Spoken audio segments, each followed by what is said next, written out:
Welcome to another edition of Dolphins In Depth. I'm your host, Omar Kelly, and joining me is the illustrious Barry Jackson, who is finished writing a story wrapping up the latest news, which was the surprising but not so surprising release of Tim Boyle, the backup quarterback for the Miami Dolphins the last 2 weeks. He was signed from the practice squad and promoted to the 53-man roster earlier this season when the Dolphins needed him to back up Skylar Thompson. Got into the game against Seattle, did all right, but the Dolphins immediately said, hey, we need Tyler Snoop Huntley to be our backup, to be our starting quarterback. They did that for one game. Tim Boyle was the backup. But really, this is a situation, Barry, about needing a roster spot. I believe the Dolphins are going to re-sign Tim Boyle to the practice squad tomorrow by 4 p.m. when he clears waivers, and that will make him eligible to be the backup quarterback against the New England Patriots on Sunday. But they needed a roster spot, Barry, and what's your best guess? Why? Well, I like your thinking on Tim Boyle. I think they are going to re-sign him and thus have him on the practice squad and be eligible to play. The reason why this makes sense is Skylar Thompson's ribs are still really hurting him. I talked to him. He said anytime he makes the type of violent movement that you need to make on certain throws, he's not able to do that without discomfort. So they're going to need Tim Boyle healthy and available on Sunday. And this would seemingly open the door for Odell Beckham Jr. It's also a possibility that Cam Smith could be the player who's brought up to 53, but that would surprise us both very much. Beckham's the guy they need, assuming they deem him healthy. And from all indications, he's looked really good this week in practice, according to McDaniel, according to Javon Holland, according to others. Do you believe that? Do you believe that, Well, Barry? I think they've tipped their hand in a sense by creating a spot on the 53-man roster. That spot's going to be filled on Saturday by either Odell Beckham or Cam Smith. We would think Beckham because of the need. They certainly don't urgently need Cam Smith. The offense badly needs Odell Beckham. But at the same time, you can't entirely rule out the possibility it could be Smith instead if they feel like another week with the bye week would give Odell even more time. I asked McDaniel today, as you know, is there a sense internally whether you feel like it's prudent to give Odell the bye week and come back on the 20th? And he didn't say yes. All he said is we'll make that decision over the next 48 hours. And if he does play on Sunday, the snaps would be moderated. Now, you're all in favor of him playing on Sunday, right? Absolutely. I wrote a column in the Miami Herald. Odell needs to play. And I'll give you two reasons why he needs to play. One, what are your other options at receiver? Bryson Berrios, who's nursing a ankle injury. Malik Washington, who's nursing a hamstring injury. Neither of them have really proven that they're NFL caliber receivers, number 3 receivers. D. Estridge, who's running out of practice squad elevations. He's used up 2 already. You only get 3 for the season. If something happens to Braxton Berrios as a returner, you need Estridge in the game. And then here's the other reason. And the more important reason. As I've said to you previously, Barry, name the receiver on the Miami Dolphins roster that has the most chemistry with Tyler Snoop Huntley. The answer is Odell Beckham because he's played with him for an entire year.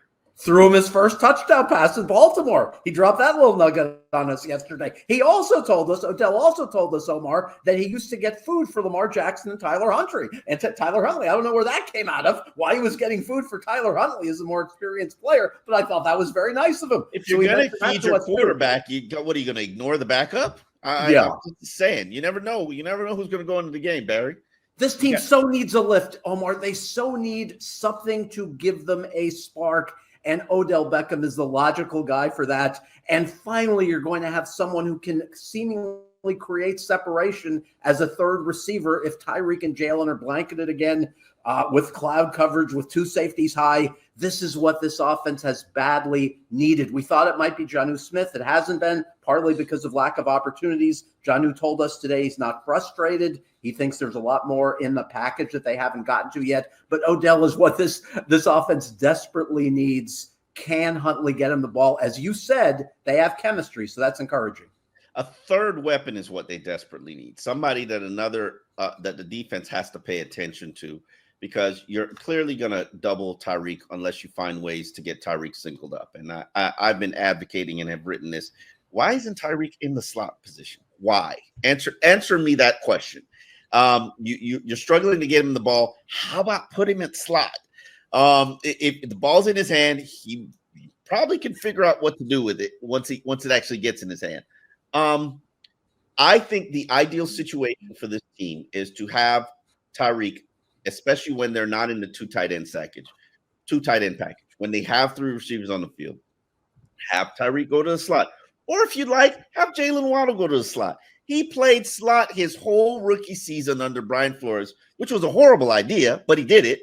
And it allows him to move around. It allows Tyreek. I'm sorry, if Tyreek isn't running 10 drag routes per game, I'm not saying he has to be targeted, but if he isn't running 10 drag routes per game, attacking the opponent's Nick Needham or Ethan Bonner every single game in single coverage, requiring a safety come down in the box. Maybe you hit them over the top with Jalen Waddle or maybe Odell Beckham. What are you doing? Like, let's not overthink this here. So I expect Odell Beckham to be activated. He needs to be activated. Your choices are D. Estridge, Braxton Berrios, and Eric Uzukama. Right. And one thing we were talking about in the press room today, Omar, what in the world has happened to Braxton Berrios, where he went from a competent slot receiver where he had targets the first 4 games of his Dolphins career, was able to create some separation, made several catches, and ever since then, the targets have been limited, and when he has been targeted, there hasn't been the production. Now, I'm not blaming all this on Braxton by any means. A lot of it has to do with opportunities. A lot of it has to do with quarterback play. Targeted 4 times this year, no catches. What in the world has happened to Braxton where you thought, okay, maybe you could get by with him as a number 3 or number 4 for a short period of time, but he hasn't given you anything. At least he had a punt return last week. And as far as the other receivers on the roster, keep this number in mind. Every receiver other than Waddle and Tyreek Hill, Dolphins quarterbacks 4 for 15 when throwing to them this year. The question for me, if Odell is active, who's your 5th receiver? Is it Malik Washington? Is it D. Estridge? On the practice squad elevation, as you just mentioned, he has 1 left. I would say probably more Estridge, but no, can't be certain of that. Can't use it. Cannot, because if I use D. Estridge, when I have Braxton Berrios battling this knee injury, I look at Estridge as the primary punt returner behind Braxton Berrios. If something happens to Braxton in a game, what am I going to do the next week if I used up the Estridge's availability? Am I going to have to put him on my 53-man roster? We're already so desperate for spots on the 53-man roster. We've now cut the backup quarterback. Like, okay, if like this just it's such a recipe for disaster where you are, as if you can't cut Brandon Peely and then put him on your practice squad and then elevate him. No, you have to cut the backup quarterback, as if you haven't had enough backup quarterback drama. But hey, Dolphins will Dolphins. Let's move on from this. As we said, the expectation is Odell Beckham will be elevated. The expectation is or that'll be brought back. That'll be brought off PUP and take a spot on the 53. But by the way, not to break your train of thought, but we've buried the other big news because we've been talking so much about Odell. They're getting Terron Armstead back Sunday, and they're getting Raheem Mostert back on Sunday. And you and I both know, as you've told me repeatedly, Raheem Mostert is the key to this running game. I agree with you. He's going to give him a lift, perhaps even more of a lift than Odell Beckham gives him, because Mostert's going to have the ball in his hands more. So that is huge to get those two players back. Huge. Maybe. Huge. I think so this offense will have. I think Mike McDaniel talked about having him in a limited role. Not will be moderated. So I think that's probably what we're going to do to see how he is. And Mike clarified it. He was like, he got hurt on his second play of the season opener, and then just soldiered through it. And that sounds just like Raheem Mostert. I'm a big Raheem Mostert fan. I'm a believer in what he can do. I'm a believer in what he brings to the offense. And everybody's like, well, why doesn't the run game look the same? How about it's because you don't have your Pro Bowl back in there? Everybody has just absolutely ignored the fact, oh, my God, we don't have Tua Tagovailoa. And that's a very valid not have. But you also, for the last 3 games, have not had your Pro Bowl running back who had statistically the second best season in the NFL out of all running backs, only behind Christian McCaffrey. That was not a fluke. That was not a coincidence. So I do expect there to be, if he's healthy, an uptick of productivity from the run game, just because I have a ton of respect for Raheem and what he's able to do in the run game and outside zone, inside zone, power, catching. So let's just hope he's healthy. Let's just hope he doesn't suffer a setback with the chest injury. He didn't talk to us today. He shot out of there because he had to do, I believe, some charity work. I'm glad that some of the workload, because we had this thought that Devon Achane was going to just take over this backfield, and this was going to be his team, and he's gonna be the workhorse back. Well, Devon Achane is averaging 3.1 yards per carry. Yeah, I have a few things on the running game I wanted to get to. First of all, with Achane, I asked him today what's gone wrong in going from 7.8 per carry to 3.1 this year. He said he's not that upset about it. He said he knew last year could not be replicated at 7.8. He said that was highly unusual. He said he's found some things on some individual runs that he would have done differently, but he doesn't think he has to do anything dramatically differently. And then he turned to me and said, look, it's a tough league. It's the NFL. He doesn't expect to average 7 yards per carry in his career. There have been plays that he's left on the field, Omar, where there's been opportunity for more yards, but also the blocking in particular to the perimeter has not been good this year. They need better run blocking, especially from Austin Jackson. They need better run blocking from Tyreek Hill, from their tight ends other than Julian Hill. So that's one thing. Want to mention this. New England now vulnerable against the run. They've given up 281 yards rushing the last couple of weeks. They're without Jawan Bentley, their very good linebacker. He's on IR. They're without Christian Barmore, their defensive tackle, who usually is very stout against the run. So there will be opportunities. And I want to bring up another name to you that I brought up on Monday's show. Jeff Wilson. I know opportunities will be limited now that Mostert is back, but how about using Jeff Wilson on 3rd or 4th and 1, right? He's the toughest runner on the roster as far as physical build. If you have any power runner on the roster, it's Jeff Wilson. That's no disrespect to the other guys, because we both love Raheem, think he's one of the most unappreciated guys in the league. But I talked to Wilson this week. He said he could not have run in short yardage last week because the knee injury sustained in pregame warmups was bothering him. But he said, I'm good to go this week. He said he would love an opportunity in short yardage. He believes he can help. So this running game should be effective against a depleted New England front on Sunday. I'm going to be disappointed if they don't average 4 yards a carry, if they don't churn out yards on the ground. Am I expecting too much? It's supposed to be one of the strengths of their team, Omar, running back. Certainly, especially when you have Tyler Snoop Huntley running the ball. I expect them to produce over 100 rushing yards unless they're just trailing drastically and has to turn to a pass exclusive team. And then if that's the route that they go, it's going to be disaster city. I do believe that a lot of the run game struggles, and we asked Mike McDaniel about it today. I do believe that a lot of that comes down to what you're getting from the offensive line, primarily the interior players.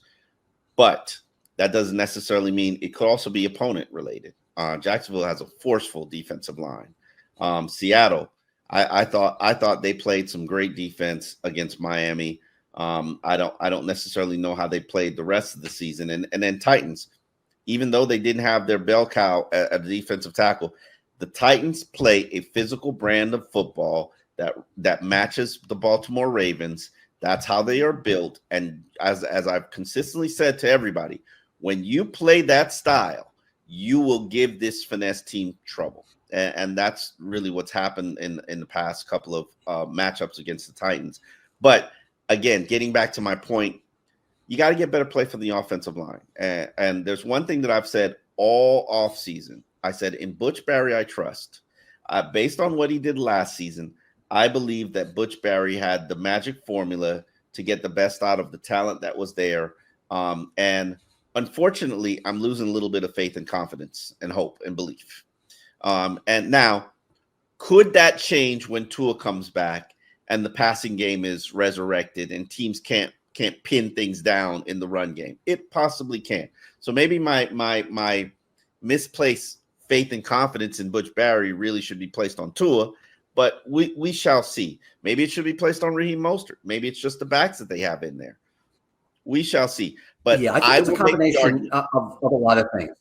Yeah, I was going to say, besides Austin Jackson not playing as well in the running game this year, Rob Jones has not been especially effective as a run blocker. We like Rob Jones and Austin Jackson very much, good guys, but their run blocking, if you believe the metric sites, has not been up to snuff. So I would say those two in particular. Brewer's been pretty good in the run game, as you would expect, but he wasn't good on Monday night at all. Liam Eichenberg was their only offensive lineman who graded out well, again, in the Pro Football Focus metrics as a run blocker on Monday. So it has to be better at left guard with Rob Jones, where they thought they'd have Isaiah Wynn, but now we have no idea if Isaiah Wynn's ever going to play this year.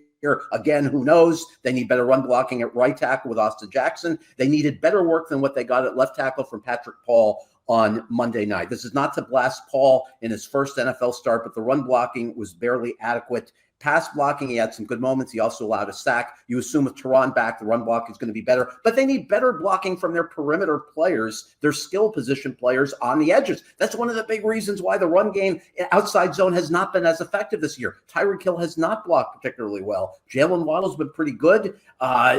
And with tight ends, Smythe has been below average as a run blocker this year. That's one reason why Julian Hill has surpassed him on the depth chart. He's playing a lot more.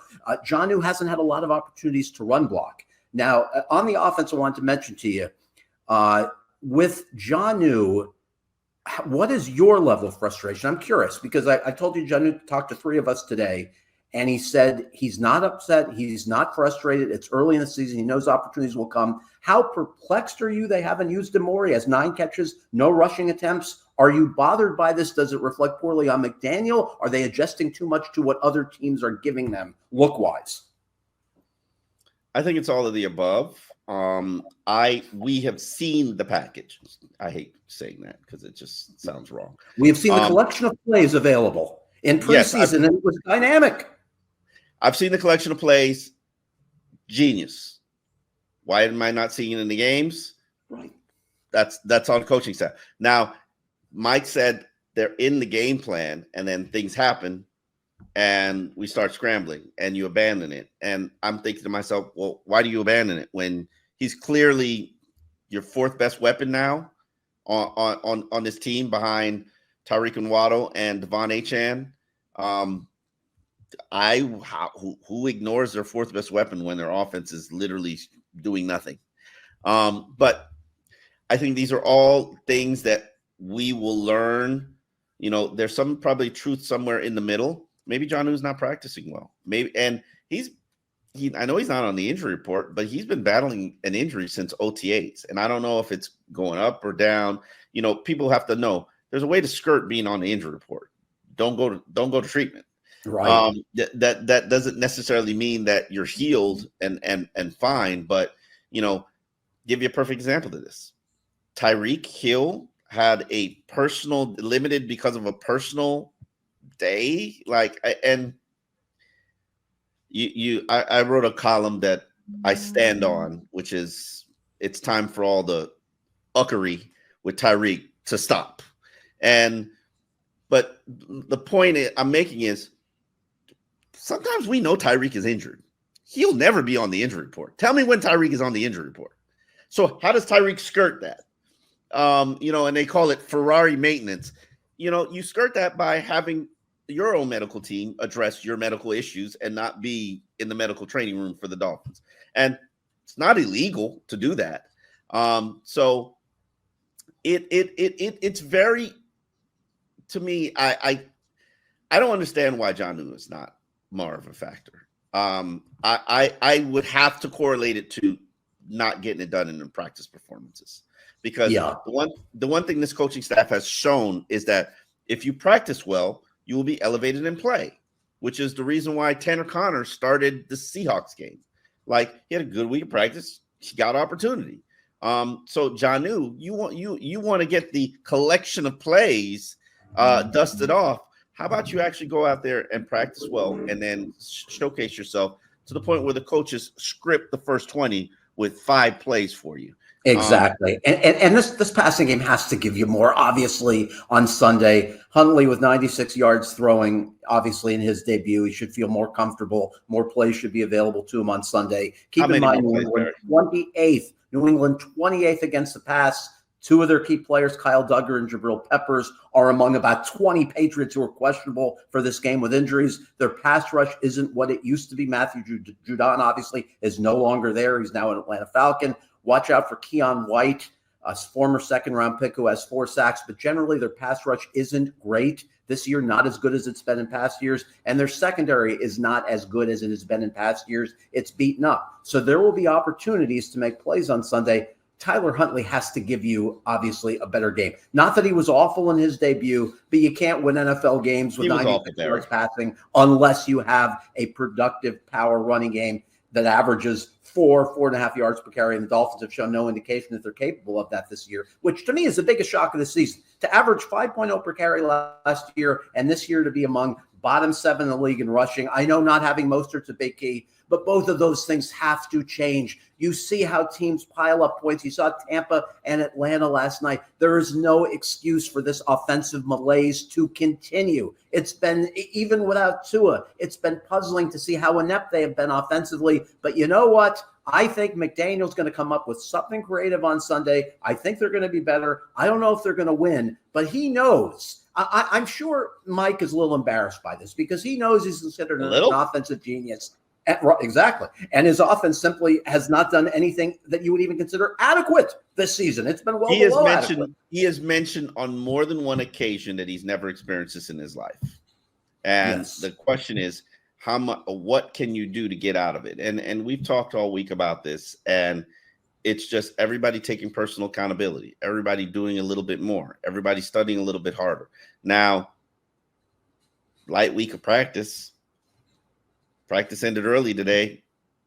Hey, next week on the bye week, we got 5 days of vacation. Now 4 consecutive days are required, but it is interesting. Next week, Dolphins will be off Wednesday through Sunday. Sometimes teams will have their players come in Monday, Wednesday, the bye week. Some will have it Monday, Wednesday, Thursday. We find it interesting that even before knowing the result on Sunday, they pretty much decided they're going to give players 5 days off. But this is the approach that McDaniel takes. His philosophy is you keep your players happy and rested. They're going to give you good results. It's worked at times. It obviously has not worked at other times. Hasn't worked this year. Hasn't worked in December and January last year, except against the Cowboys, who never win anything significant. So jury's still out on whether this is the correct approach, right? I am not criticizing it. I'm bringing it to the attention of the masses.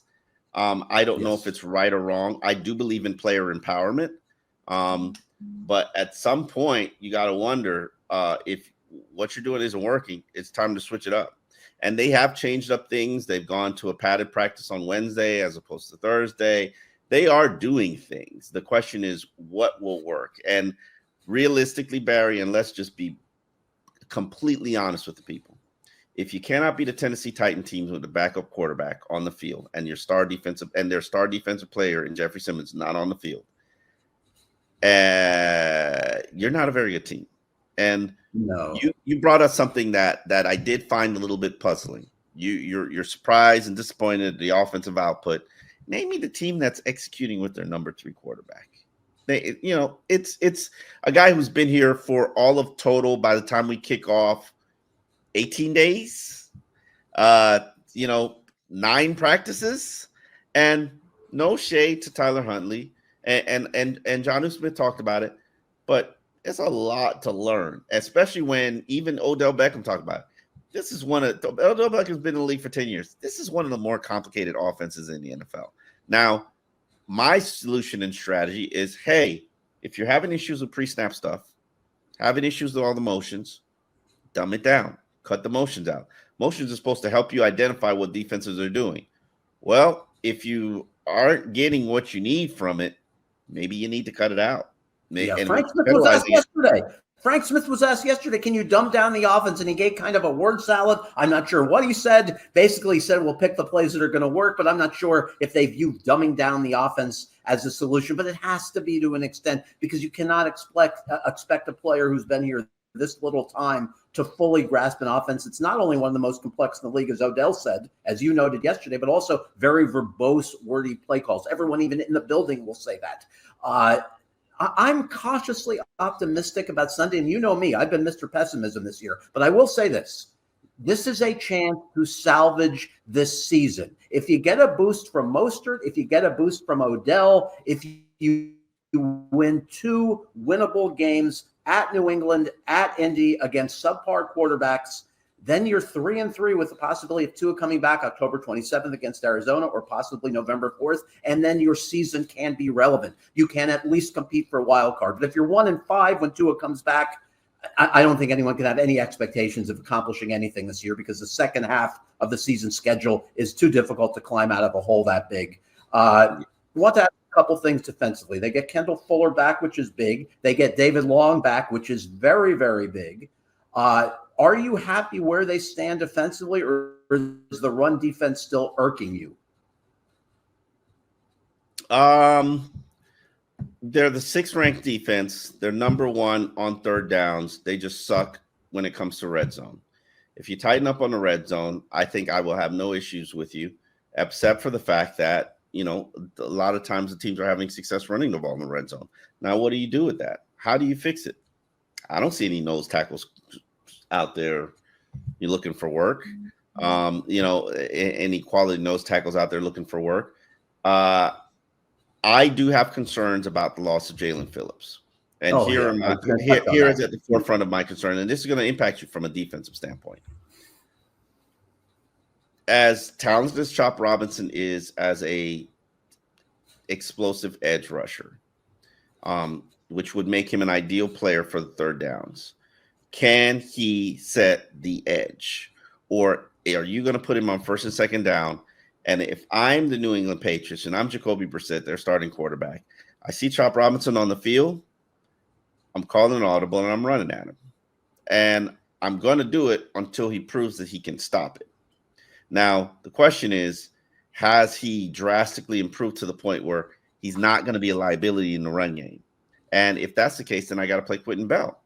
Now, Quentin Bell, there's some limitations there from a talent, scheme, understanding standpoint. Athletic player, physical player. Does he have any pass rushing moves? Can he do spins? Can he disengage? So, but these are the moments where NFL players get an opportunity to carve out a career for themselves. Look at Deshaun Hand. Look at what he's accomplished in the last 3 games with his opportunity, which is presented solely because you cannot have Calais Campbell play 40 snaps a game. Calais Campbell and Zach Sealer. I don't even want to put that on Zach Sealer. Well, Deshaun Hand has stepped up. He's answered the call. The question is, will Quentin Bell or Chop Robinson answer the call? And I can't answer that question yet. Not only does them, but Jordan Poyer is not going to be playing because of the shin injury he sustained. Is Marcus May, a guy who started 77 NFL games, going to be able to answer the call? I don't know. I can't answer these questions. Yeah, I would say a couple of things about Sunday. I am not deeply concerned about the run defense. Obviously, it's not been a strength. It's diminished from a year ago. The thing that most bothers me is that they allowed themselves to be put in a position where they are among the worst in the league now at nose tackle. When you play a big front, when you play three defensive linemen, they're simply not good enough. Pro Football Focus, again, you can question their data, but your eyes will agree with what the data shows you, which is that Benito Jones has been their worst player against the run this year. We saw him blown off the ball a couple of times on Monday night. You cannot bring in Benito Jones with the expectation to start when he was a well below average starter for Detroit last year. That was a huge mistake. That's one of the big reasons, in my view, why the rush defense isn't as good, even though he's only playing 20 to 30 snaps a game. Ramondre Stevenson's a concern on Sunday, averages 4.1 yards per carry. Patriots' 12th best rushing game in the league. He and Antonio Gibson are a good tandem. I would be more encouraged what they're going to do against the pass. New England, worst passing offense in the league. Brissett has not been very good. They're not ready to put in Drake May yet. His wide receiver collection, Omar, among the more unimpressive in the league, with KJ Osborne, who's turned into a decent player from UM. He's Sunday. They have Tyquan Thornton, Demario Douglas, Jalen Polk, the rookie from Washington. So no star by any stretch of the imagination among those receivers. They do have Hunter Henry, who's a pretty good pass-catching tight end. So this secondary, especially with Fuller back and with Ramsey, should be able to blanket New England's receivers. The question is, do they get to them? And you touched on Chop. I'm not as concerned as you about how he holds up the edge in the run game. I don't think he's been an embarrassment there, even though I think it's important, as you said. My greater concern is this. Omar, are we going to be asking ourselves every year for the next 6 years, will Chop Robinson's pressures, or how he quotes, impact the quarterback, ever turn into sacks? At some point, it has to. You can't just get by on pressures, which have value. Certainly, I don't want to understate them, but there has to be numbers at some point. I cannot get past the fact that he had 2 sacks against Power 5 teams last year. He also had 2 against the Massachusetts Minutemen, and he had 15 total tackles last year. It's difficult to have a tackle count that low playing nearly a full season of Big Ten football. So those will be concerns to me until we see the numbers. There cannot only be pressure on a quarterback. There needs to be plays that result in loss of yardage for the quarterback, whether it's sacks or tackles for loss. He needs to start having some production immediately. I actually don't agree with you, Barry. I don't agree with you. Why? I don't know who said this to me. I don't know who said this to me, but pressures are more important than sacks. While sacks lead to negative plays, pressures throws off the quarterback's timing, takes him off his spot, could impact his accuracy, could disrupt the play. Now, sacks are great because you're finishing the play, but a pressure in a hurry, it's an impactful play. I'm never going to agree with you. The pressures and hurries are better. How can a pressure I didn't say they're better? Well, how can it even be as good? How can a pressure on a 2nd and 10 where the pass is incomplete, where it's 3rd and 10, be better than you sack the guy and it's 3rd and 18? I believe that's gibberish. It's nonsense. You got to complete the play. You got to have a sack. Where's the pass rush going to come from without Jalen Phillips? A little bit of Ogba. Quentin Bell might be a little bit of a reach. It has to come from Robinson. Are you going to rely on Tyus Bowser? The question to me about Tyus Bowser is this. He was on the street for the last couple of years where the Dolphins had ample opportunity to bring him in. It was always interesting to me why they didn't. He has the knee injury in his past. Anthony Weaver knows him well. Why didn't they bring him in this offseason when they needed an edge player? So they now poach him off Seattle's practice squad because they're desperate. He's had success in a similar defense with Baltimore. He might be able to give you something. He's a good NFL player, although his greater success came 2 or 3 years ago before he had the knee injury.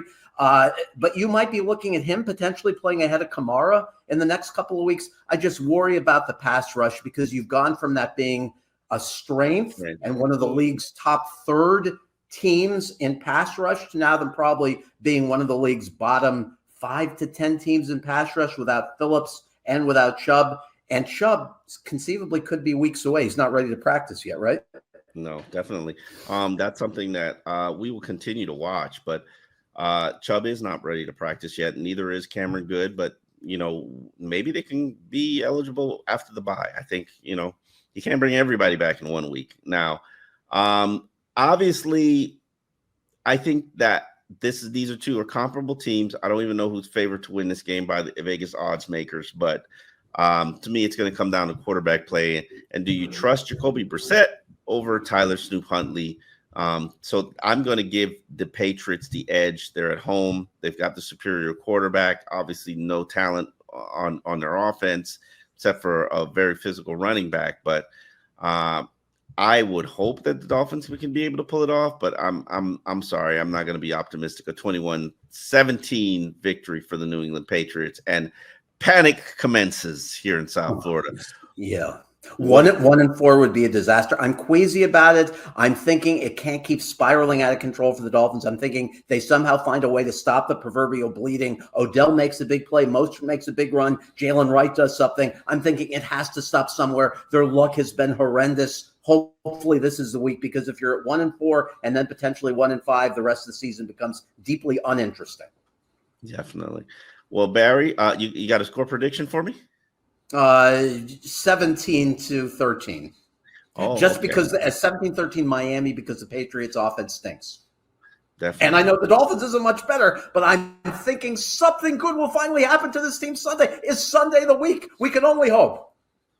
we got to release a little bit of pressure here. So hopefully that gets done. I'm not really that confident in what Tyler Huntley can do 2 weeks into his starting role, but we shall see. On that note, this is Dolphins in Depth, a podcast provided to you by the Miami Herald. We will see you on Monday to recap what happens in Sunday's 1 p.m. game.